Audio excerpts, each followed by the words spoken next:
Hello friends, हाय, मेरा नाम है रॉथर। रॉथर जेलिस इज माय नेम। मेरे साथ है राहुल सर। सो एमबीबीएस की हमने आपसे बताया था कि एमबीबीएस की काउंसलिंग हम यहाँ पर बात करेंगे, मतलब नीट वाले स्टूडेंट के लिए, राइट। और अगर आपके नंबर अच्छे नहीं आए, क्योंकि ऑफिशियल सीट आई थिंक आने वाली होगी, नहीं अभी तक डली नहीं है, डली नहीं, आ जाएगी एक दो दिन के अंदर।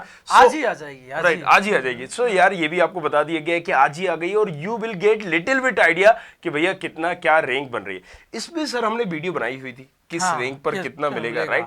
और एक रफली नहीं अभी हमने जो वीडियो बनाई रोथर जी वो बनाई कि आपके मार्क्स इतने हैं तो आपकी रैंक क्या होगी, राइट। तो आप उससे कैलकुलेट कर लो तो आपकी अप्रोक्स रैंक थोड़ा सा एक एस्टिमेटेड दे देते। लेकिन आज का हमारा टॉपिक ये है काउंसलिंग के ऊपर। भैया ठीक है, रिजल्ट आ गया, आप मान लीजिए कुछ टाइम बाद, फिर क्या और कैसे चॉइस फिलिंग होगी, क्या काउंसलिंग होगी, काउंसलिंग से क्या सारी चीजें होती है, इन पर हम थोड़ी सी रोशनी डालेंगे। और डिटेल में तो हम यहाँ पर लाइव साइब आके आपको बताएंगे। तो सर जल्दी से हमने यहाँ पर 600 से 720 में हमने बताया था कि कितनी रैंक आ जाती है, 700 से 720 और 600 से 720। हाँ ये देखिए, अगर मैं आपको बात करूं तो ये रैंक अपनी जाती है 4000 के आसपास। कितना? 4000। चलिए इसकी बात करें। अगर मैं इसकी बात करूं तो यहाँ पर रैंक पहुंच जाती है अपनी 20,000 पहुंच जाती है। और यही अगर 550 से तो ये रैंक पहुंच जाएगी 50,000 और ये हमारी 500 से 550। यहाँ पर 50,000 हो गया। हाँ जी।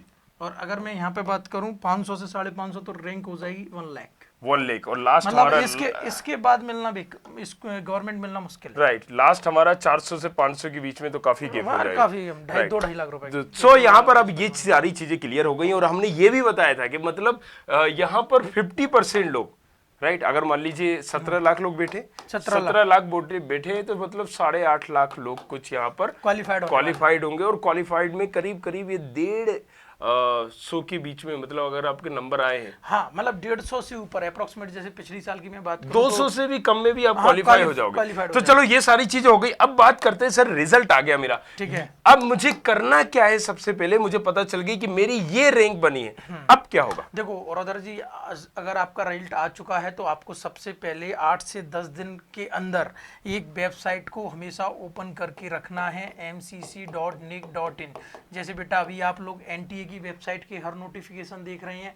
अगर आपका रिजल्ट आ गया है, मार्क्स अच्छे हैं खराब हैं, ये बात की है, पर हमको रेगुलर इसको विजिट करना है, mcc.nic.in। ये वो वेबसाइट है जो काउंसलिंग कराएगी। मैं यहाँ क्लियर कर दूं, रिजल्ट वाली वेबसाइट पर काउंसलिंग नहीं होगी। कई बच्चे बार बार उसी को देखते रहते हैं कि मतलब वहां पर रिजल्ट दिया और उनका काम खत्म, रिजल्ट के बाद उनका काम टोटल खत्म। अब आपको आना पड़ेगा एमसीसी पर, mcc.nic.in। आपको जैसे ही काउंसलिंग, मैं अप्रोक्स टाइम भी बता देता हूँ, रिजल्ट के 8 से 10 दिन के अंदर ये होना ही होना है। मैक्सिमम जाएगा, मिनिमम जाएगा तो 8 दिन के अंदर, और मैक्सिमम जाएगा तो 10 दिन के अंदर आपकी काउंसलिंग शेड्यूल हो जाएगी। और ये बात मैं कर रहा हूँ ऑल इंडिया काउंसलिंग की, स्टेट काउंसलिंग की नहीं कर रहा हूँ। तो जैसे ही रिजल्ट आएगा आपको इस वेबसाइट पर रेगुलर विजिट करते रहना है। जैसे ही यहाँ पर नोटिफिकेशन आएगा यूजी काउंसलिंग, मतलब आप समझें जैसे ही इस वेबसाइट को आप ओपन करेंगे, हालांकि हम लोग आपको अपडेट करते रहेंगे यहाँ पर, लेकिन अपडेट भी करते रहेंगे और लाइव भी आते रहेंगे, है ना, आपको बताते रहेंगे कि किसने क्या किया और आपके जितने क्वेश्चन होंगे उनका जवाब लेकिन देंगे। ये सारी चीजें आपको जानना जरूरी है ताकि आप कहीं से भी इधर उधर से गलत इंफॉर्मेशन न ले। लेकिन सर अभी फिर से मेरे दिमाग में यही सवाल आ रहा है कि मान लीजिए हम यहाँ इंजीनियरिंग की करते हैं, तो इंजीनियरिंग में सेंट्रल गवर्नमेंट की अलग कॉलेज होती है, मतलब काउंसलिंग होगी जोसा के थ्रू, अलग अलग उसकी होती है। तो अगर हम इसको देखेंगे, मैं कर्नाटका से हूँ, मैं दिल्ली से हूँ, आप दिल्ली से हो, तो सबको यही देखना है क्या? ये सबको यही देखना है। अच्छा। केवल क्योंकि ये ऑल इंडिया कोटे की काउंसलिंग है और ये सबके लिए एक जैसी है, चाहे आप असम से हैं, दिल्ली से हैं, मध्य प्रदेश से हैं। और उनका क्या, जैसे मान लीजिए एमपी के हैं तो वो एक अलग वो स्टेट काउंसलिंग, इस काउंसलिंग का फर्स्ट राउंड खत्म होने के 3 से 4 दिन बाद पूरी इंडिया की स्टेट काउंसलिंग स्टार्ट, मतलब सबसे पहले ये आएगी, सबसे पहले ये आएगी। इसके आने के बाद, इसका फर्स्ट राउंड का अलॉटमेंट होने के बाद आपकी स्टेट की काउंसलिंग स्टार्ट हो जाएंगी। तो अलॉटमेंट होने के बाद या रिपोर्ट होने के बाद? रिपोर्टिंग भी होती है? नहीं, रिपोर्टिंग पैरेलल नहीं, रिपोर्टिंग पैरेलल चलती रहती है। आपकी स्टेट काउंसलिंग स्टार्ट हो जाएगी।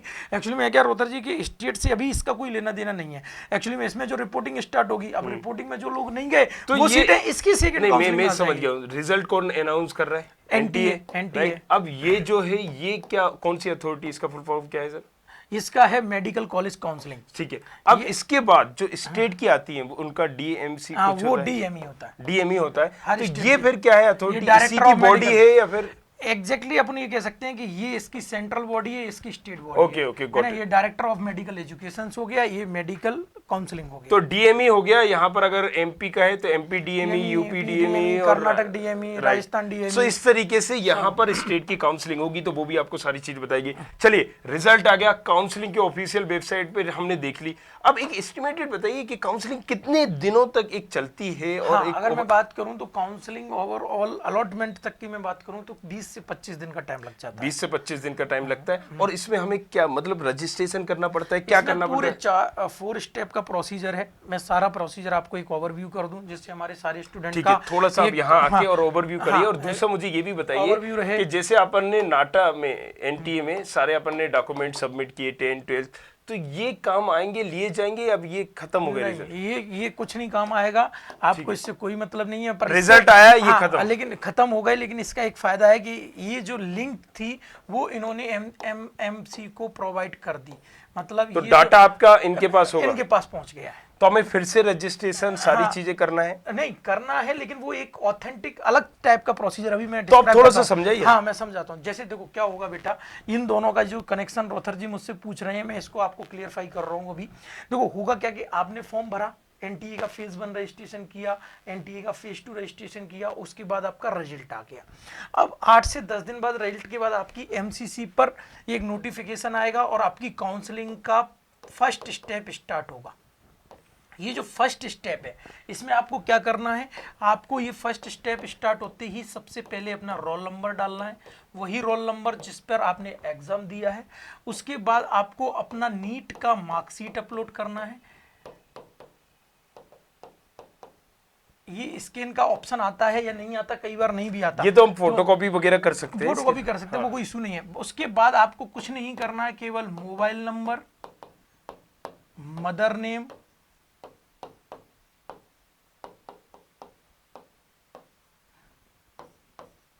Email ID. अब सर कुछ ज्यादा ही डिटेल में चले गए। नहीं, फर्स्ट स्टेप बता रहा हूं मैं। अच्छा। ईमेल आईडी ये डालना ही पड़ेगा आपको। और ये मोबाइल नंबर का भी बड़ा इंपॉर्टेंट रोल हाँ, होगा ये वही counseling। मोबाइल जो आपने उस समय भरा है, और अपना नेम, ये चीज है। इवन ये चीज कभी नहीं मांगते हैं, एक बार मांगी थी केवल 1 साल, उसके बाद इसको बंद कर दिया फर्स्ट अच्छा, स्टेप मुझे में। ये बताइए, ये मोबाइल नंबर हम अगर चेंज करना चाहें, हमने पहले कुछ और डाला नहीं, था। फेज 2 रजिस्ट्रेशन के बाद चेंज नहीं होगा। आपके पास ऑप्शन आया था फेज 2 रजिस्ट्रेशन, वो इसीलिए आया था। अच्छा। जिसकी लास्ट डेट अभी 13 तारीख तक रखी इन लोगों ने। और आपको अगर कुछ भी अगर से- ये मोबाइल नंबर थोड़ा सा गुम गया, इधर उधर हो गया, तो मतलब हम फिर कॉलेज अलॉटमेंट के टाइम पे इसका कोई रोल होता है, नहीं होता? नहीं, कॉलेज टाइम पे ऐसा कोई सच्चे रोल नहीं है, बस इस पे ओटीपी आते हैं वेरिफिकेशन वाले। तो अगर नहीं भी आते हैं तो फिर आपको रिपोर्ट करना होता है। वैसे अभी शुरुआती फेज में तो कुछ नहीं आना है, वेरीफाइड हो जाएगा। लेकिन ऐसा होता नहीं है जनरली कि मोबाइल आदमी गुम हो जाए, क्योंकि ये इंस्ट्रक्शन एनटीए शुरू से दे के रखता है कि आप रजिस्टर्ड मोबाइल ईमेल आईडी पे ही और इंफॉर्मेशन। जाहिर सी बात है, वहां पर रिपोर्टिंग हो या नोटिफिकेशन हो, सारा कुछ इसी पे आना है। ये स्टेप वन हो गया। अब स्टेप ये भरने के बाद मैं आपको थोड़ा सा क्लियर कर दूं कि डाटा कैसे मैच हो रहा है, इस चीज को मैं बता रहा हूं। ये भरा आपने, जैसे ही आप ये भरोगे आपके पास एक पेज ओपन हो जाएगा और उस पेज में पूरी डिटेल होगी जो आपने इसको दी थी। ओके, ओके, समझ रहे हैं ना? ये मतलब सारी इन्फॉर्मेशन दी और ये कनेक्टेड हो गया इससे, ये पेज ओपन और सारी इन्फॉर्मेशन आ गई। अब आपको दोबारा नहीं डालना है। अब आपको दोबारा नहीं डालना, जैसे 10th 12th मार्कशीट कुछ नहीं डालना। अब क्या करना है आपको कि जैसे ही ये पेज ओपन हुआ, इसको आपको एक बार सारी इन्फॉर्मेशन को अच्छे से पढ़ लेना है।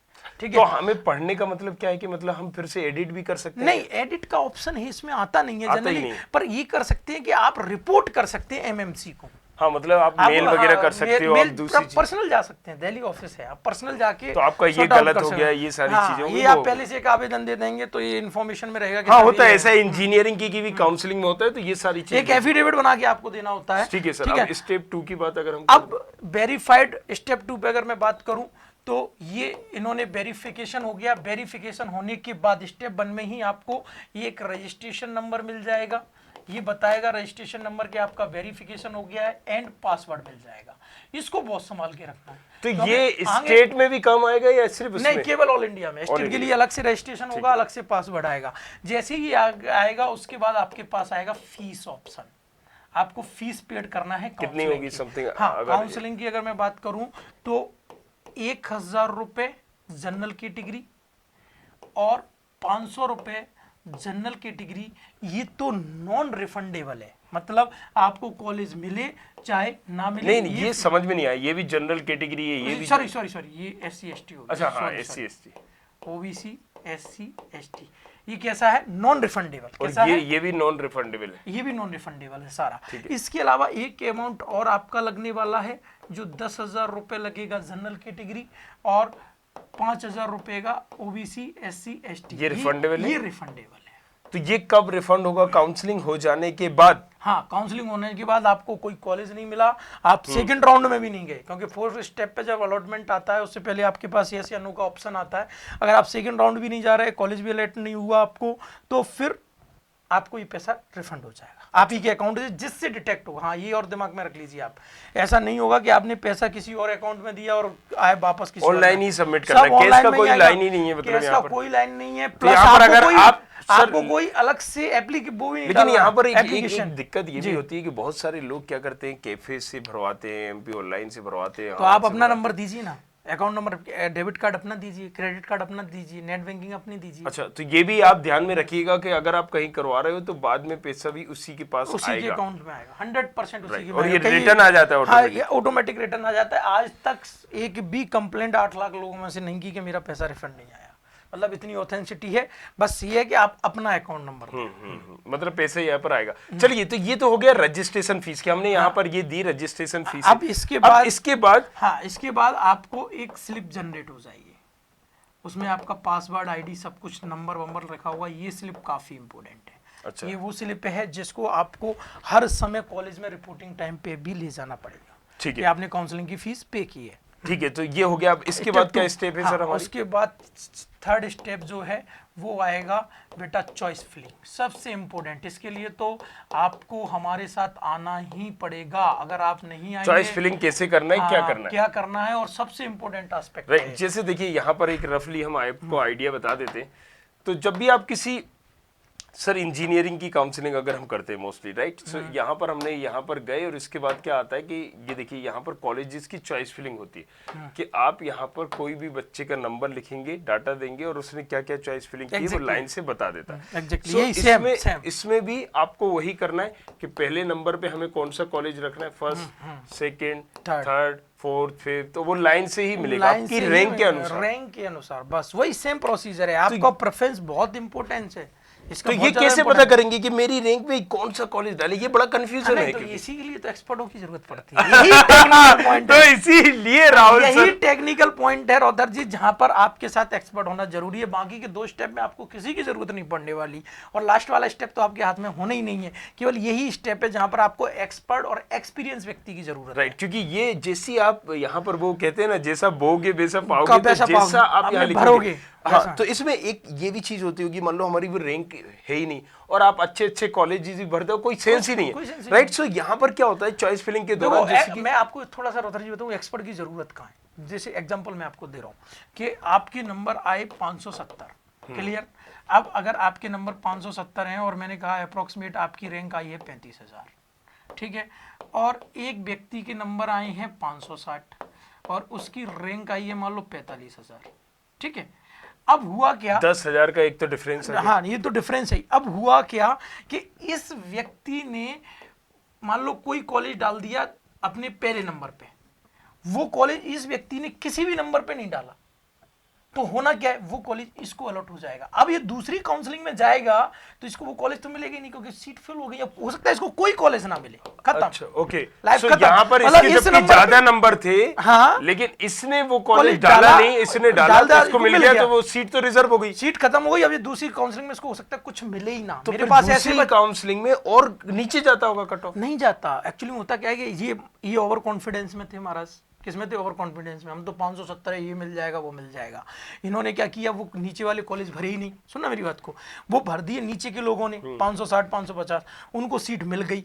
अब ये इनको कुछ नहीं मिला 570 पे। अब ये भड़बड़ाते हुए सेकंड राउंड में गए, तो सेकंड राउंड में वो जो कॉलेज 540 तक गया, 530 तक गया, वो सेकंड राउंड में वो कॉलेज 590 पे ही खत्म हो गया, क्योंकि 590 वाले बहुतों ने फिर वो भर दिया उनको, जब कहीं कुछ नहीं मिला। क्योंकि जब कहीं नहीं मिला उनको अपनी औकात पता चली तो उन्होंने ये भर दिया। तो ये बहुत मतलब ये तो मैंने एक एग्जांपल दिया है, इतना टेक्निकल है कि अगर आप इस पे 3-4 साल रिसर्च भी करोगे ना तो आपका दिमाग घूम जाएगा। देखो आपके नंबर बहुत अच्छे हैं, टॉपर हो, तो आपको कोई रिसर्च की जरूरत लेकिन आपको रिसर्च इसलिए नहीं करना है कि हम यहाँ पर लाइव साइब आएंगे और आपको पूरी यहाँ पर इंफॉर्मेशन देंगे, जैसे डीटी में देखा होगा आपने, राइट। सो एक्यूरेट हम जिस कॉलेजेस पे हमने यहाँ पर पेन रखा है लगभग सर वही मिला है। Exactly, हमारे ऐसा ही काउंसलर ने हमने- जो चीजें ऐसा ही, की है हाँ। वही मिली है। और कई हमने वहाँ लाइव में तो आपकी लाइव क्वेरी सॉल्व की जाएगी, और नीचे हमने डिस्क्रिप्शन आप चेक कर लेना, वहां पर हमने कुछ चीजें छोड़ भी दी होंगी, आप फॉर्म भर के पूछ सकते हैं, नंबर भी दिया होगा, उसमें भी डॉक्टर हैं वो बता देंगे आपको। सो यहां पर जैसे कि राहुल सर एमबीबीएस डॉक्टर तो है ही है,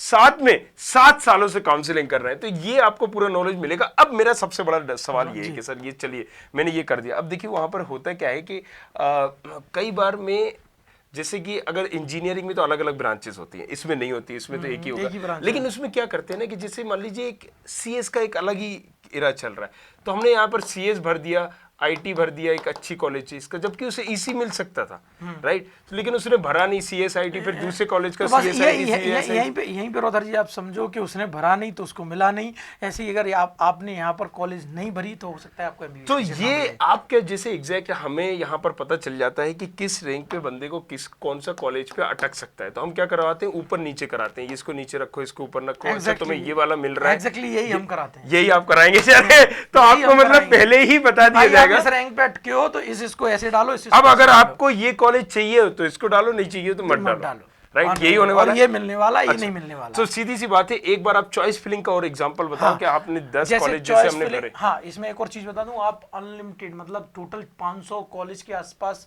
जो अप्रूव्ड है एनएमसी की काउंसलिंग के लिए, वो 500 की 500 आप सुटकेस भर सकते हैं, कोई लिमिट नहीं है, कोई लिमिट नहीं है, इसलिए मिनिमम की लिमिट है, मिनिमम की भी कोई सच लिमिट नहीं है, 3-4 कॉलेज डालने को बोलती हैं वो, पर ऐसा नहीं है, अगर आपने एम्स दिल्ली डाला तब भी आपका रजिस्ट्रेशन हो जाएगा, मतलब यहाँ लिमिट कुछ भी नहीं है। अगर नहीं डालोगे तो नहीं डालोगे तो कुछ नहीं मिलेगा। ये चलिए ये तो ठीक है, अभी आपने जैसे बताया, लेकिन उसमें क्या होता है ना कि मैंने अगर यहाँ पर 500 डाल दिए, हाँ, मेरा कंसर्न है मुझे मिल गया, हाँ, तो हमारे इंजीनियरिंग में या किसी उसमें करें तो एक स्लाइड होता है, फ्लोट होता है, अपग्रेड होता है, मतलब ऊपर वाले भी ले सकते हैं, नहीं मिल नहीं सकते, वो फिर ऑटोमेटेड मिलेंगे, ऑटोमेटिक। तो मेरी ये तो रिजर्व हो गई, ये रिजर्व हो गई, इस पे जाके आपको रिपोर्टिंग करना है। जब आप रिपोर्टिंग कर देंगे तो आपके पास ऑप्शन आएगा कि आप अपग्रेडेशन में जाना चाह रहे हैं क्या, यस या नो। अपग्रेड का मतलब है हाँ, क्या फ्लोट करना चाह रहे हैं, आपके ऊपर के जो कॉलेज हैं भरे हैं आपने, जो आपने भरे हैं वो रैंक है, तो ये मतलब हमें दोबारा चॉइस फिलिंग करने का मौका भी नहीं मिलेगा। नहीं, अब उसमें दोनों ऑप्शन है, अगर आप अपग्रेड में जाते हैं तो आपको अपग्रेड हो जाएगा, कोई दिक्कत नहीं है, मतलब जो ऊपर भरे हैं उनमें से कोई मिल जाएगा। और अगर आप फिर से अगेन रजिस्ट्रेशन चाहते हैं तो सेकंड काउंसलिंग में फ्रेश रजिस्ट्रेशन भी होता है। लेकिन यहाँ पर ये आपने तो रिपोर्ट कर दिया ना, हाँ, तो रिपोर्ट कर दिया तो फिर आपको चॉइस फिलिंग का टाइम नहीं मिलेगा, फिर नहीं मिलेगा, फिर तो so, अगर जैसी सिंपल सी बात है, जैसा मैं अभी आपको बता रहा हूँ, यहाँ पर फर्स्ट राउंड होगा, राइट, फर्स्ट राउंड में आपने XYZ 1 2 3 4 5 6 7 8 9 10 कॉलेजेस भर दिए, आपको 90 नंबर का कॉलेज मिल गया, 90 नंबर के कॉलेजेस के बाद आप इसमें रिपोर्ट करते हो तो आप अपग्रेड कर सकते हैं, इसमें सेकेंड राउंड में रजिस्ट्रेशन करने की जरूरत नहीं, किसी तरह का कुछ नहीं, मैं सही हूं, आप अपग्रेड कर सकते हैं या फ्लोट के ऊपर वाले कॉलेजेस मिल सकते हैं। अगर मैंने इनमें से कोई भी अपग्रेड के बाद यहां पर मैंने ये सिलेक्ट कर लिया, अपग्रेड कर लिया, अब मुझे समझ में नहीं आ रहा है कि कोई कॉलेज है, तो क्या मैं फिर से सेकेंड राउंड में रजिस्ट्रेशन कर सकता हूं इसको छोड़ के या कुछ करके? नहीं, अगर आपने यहाँ रिपोर्टिंग कर दी और आपने कहा कि मैंने ऊपर के कॉलेज गलत भर दिए या मुझे अच्छे ही नहीं लग रहे वो, आप फ्रेश रजिस्ट्रेशन पे अगेन जा सकते हैं, और ये फिर ये रिपोर्टिंग करना ही पड़ेगा, पर फ्रेश पे गए और फिर आपको अलॉट हुआ तो ये ऑटोमेटेड इसमें कन्वर्ट। अच्छा, मतलब यहाँ पर एक प्लस पॉइंट है कि हमारा जो अलॉटेड है, हाँ, उसमें रिपोर्टिंग करना ही पड़ेगा। अगर आपने एक सिचुएशन ये ली कि अलॉट हो गया और यहाँ रिपोर्टिंग नहीं की तो आप काउंसलिंग से ऑटोमेटिक। लेकिन अगर मैंने रिपोर्ट कर दी और मैं सेकंड राउंड पे गया, सेकंड राउंड में कुछ नहीं मिला, तो ये मेरा है। सेकंड राउंड में अगर कुछ भी कॉलेज नहीं मिला, जो आपने ऊपर के डाले हैं वो कुछ भी नहीं मिले, तो ये है आपका। अच्छा, तो ये थोड़ा सा यहाँ पर आपको समझने की जरूरत है। इंजीनियरिंग में क्या होता है सर, कि इंजीनियरिंग में क्या होता है कि अगर आपने इसको छोड़ा, नहीं छोड़ा मतलब नहीं, मतलब आपने अगर छोड़ना, सुनिए मैं बता रहा हूँ, सेकंड राउंड में अगर आप जाओगे तो आपको इसको छोड़ना पड़ता है, नहीं तभी आप जा सकते हो, ऐसा नहीं, तो इसमें ऐसा नहीं है। तो इसमें ये सबसे अच्छी बात है कि आपको अगर सेकंड राउंड में जो आपने भरे हैं उसमें नहीं आप फ्रेश में जा सकते हैं, राइट। सो सेकंड राउंड में हमने जो यहाँ कॉलेज भरे थे हम नए भी भर सकते हैं, कितने भी भर सकते हैं, हाँ कितने भर सकते हैं, लेकिन सेकंड में मिल जाएगा तो ये ऑटोमेटिक चला जाएगा, ये ऑटोमेटिक चला। तो ये भी फिर बड़ा इंपॉर्टेंट है कि सेकंड में ऐसा ना हो कि मतलब कई मैं बार कह रहा हूं हम कि- इससे बेकार देखो, कॉलेज भर दें। अभी पूरी चीजें बताना पॉसिबल नहीं हो पा रहा क्योंकि क्या है, टाइम की लिमिट है। मैं बता रहा हूँ इतना टेक्निकल होने वाला होता है ये एमबीबीएस में कि आप सोच नहीं सकते। भले ही ब्रांच एक एमबीबीएस ही है, मिलना वही है, लेकिन कॉलेज बहुत टेक्निकली जाते हैं क्योंकि इसका कारण है कि 15% सीटें आई हैं और हर स्टेट से आई हैं। एक रैंक वाला बंदा इसमें भी फाइट कर रहा है, स्टेट में भी फाइट कर रहा है, तो कैसे खाली रहती है, क्या रहती है, तो बड़ा जो कितने एक बच्चा कितनी स्टेट में कर सकता है? एक बच्चा एक तो ऑल इंडिया कोटे में कर सकता है, ठीक है, ठीक है। एक बच्चा अपनी स्टेट में कर सकता जहां है पर वो खुद से है। जहाँ खुद उसका डोमिसाइल है। एक बच्चा दूसरी स्टेट की ओपन सीट्स पे कर सकता है, अदर स्टेट में जो ओपन होती हैं नहीं, प्राइवेट। तो वो तो फिर मतलब यहाँ पर 15% सभी के लिए होती है। नहीं, ये होती है 15%, ये सभी के लिए है। हाँ। अब ये जनरली जो बात की जाती है वो प्राइवेट के लिए की जाती है। किसके लिए? प्राइवेट में ओपन में आती हैं कुछ सीटें जो कुछ कि हर कॉलेज में नहीं आती होंगी, लेकिन हर कॉलेज में नहीं, गवर्नमेंट में तो आती नहीं है। अच्छा, गवर्नमेंट तो खत्म, गवर्नमेंट के पास तो एक तरह से वो दो जगह पर अप्लाई कर सकता दो है। जगह अप्लाई कर सकता है। और ये ऑल इंडिया में तो भी हर स्टेट में जा सकता है ना सर? ऑल इंडिया में हर स्टेट में जा सकता है। तो इसका मतलब है तो फिर तो वो यहाँ पर 8-10 स्टेट में भी ट्राई कर सकता है। नहीं तो एट अ टाइम काउंसलिंग तो चॉइस तो भरनी पड़ेगी ना उसको। हाँ, choice- जैसे उसे 10 में जाना है तो 10 की भर सकता है वो, राइट। 20 में जाना है 20 यहाँ में पर भर भी सकता है। पेचीदा है क्योंकि अगर किसी को यहाँ पर मिल रहा है तो इसने ये भरा हुआ है, ये भरा हुआ है, ये भरा हुआ है, तो इसको हो सकता है 4 स्टेट में एक साथ मिल गया। नहीं, पॉसिबल ही नहीं है ना, काउंसलिंग तो एक ही है, 4 स्टेट में कैसे मिलेगी? ओके, सो Counseling अलग, तो एक ही है। राइट, ये सारी चीजें हैं, तो ये आपको समझना पड़ेगा। अभी मैंने एज ए स्टूडेंट बन के आप लोगों के डाउट यहाँ पर पूछे जो आपके दिमाग में चल रहे होंगे, सर काफी कुछ क्लियर हुआ होगा हाँ, यहाँ काफी पर। कुछ क्लियर अब मुझे ये बताइए, आप नेक्स्ट जो वीडियो में एक और चीज मैं आपको बता दूं कि अगर रोथर जी ने तो बहुत काफी डिटेल पूछ लिया, हो सकता है आप घूम जाओ उनके क्वेश्चनों में, क्योंकि इन्होंने अपनी आईआईटी को कोरिलेट करके किया है। आपकी कोई भी क्यूरी है, सिंपल क्यूरी आएगी तो, और कितनी भी टफ आएगी, हम लोग यहाँ तो सर एक इस सबको एक कंक्लूड कर देते हैं, जो अभी हमने बात की वो पूरी कंक्लूड। स्टेप 1 में आपको कुछ नहीं करना, रजिस्ट्रेशन करना है, आपका पासवर्ड और नया नंबर जनरेट हो जाएगा।